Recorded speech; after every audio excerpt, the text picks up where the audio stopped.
शनैश्चरकृत श्रीनृसिंहस्तुतिः। श्रीशनिरुवाच यत्पादपङ्कजरजः परमादरेण संसेवितम् सकलकल्मषराशिनाशम् कल्याणकारकमशेषनिजानुगानाम् सत्त्वम् नृसिंहमयि देहि कृपावलोकम्। सर्वत्र चञ्चलतया स्थितया हि लक्ष्म्या ब्रह्मादिवन्द्यपदया स्थिरयान्यसेवी पादारविन्दयुगळम् परमादरेण सत्त्वम् नृसिंहमयि देहि कृपावलोकम्। यद्रूपमागमशिरः प्रतिपाद्यमाद्यम् आध्यात्मिकादिपरितापहरम् विचिन्त्यम् योगीश्वरैरपगताखिलदोषसङ्घैः सत्त्वम् नृसिंहमयि देहि कृपावलोकम्। प्रह्लादभक्तवचसा हरिराविरास स्तम्भे हिरण्यकशिपुम् य उदारभावः ऊर्वो निधाय उदरम् नखरैर्ददार सत्त्वम् नृसिंहमयि देहि कृपावलोकम्। यो नैजभक्तमनलाम्बुधिबूधरोग्रशृङ्गप्रपातविशदन्ति सरीसृपेभ्यः सर्वात्मकः परमकारुणिकोररक्ष सत्त्वम् नृसिंहमयि देहि कृपावलोकम्।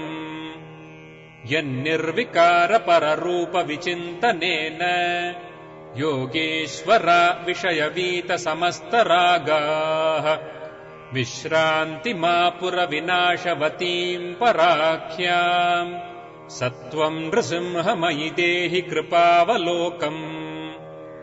यद्रूपमुग्रपरिमर्दनभावशाली सञ्चिन्तनेन सकलाघविनाशकारी भूतज्वरग्रहसमुद्भवभीतिनाशम् सत्त्वम् नृसिंहमयि देहि कृपावलोकम्।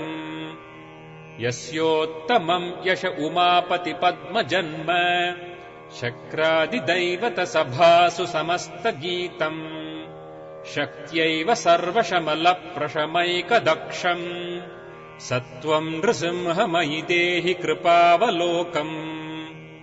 इत्थम् श्रुत्वा स्तुतिम् देवः शनिना कल्पिताम् हरिः उवाच ब्रह्मवृन्दस्थम् शनिम् तम् भक्तवत्सलः।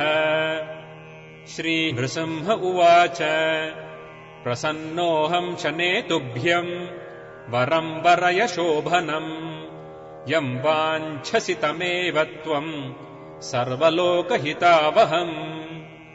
श्रीशनिरुवाच नृसिंह त्वम् मयि कृपाम् कुरु देवदयानिधे मद्वासरस्तव प्रीतिकरः स्याद्देवतापते।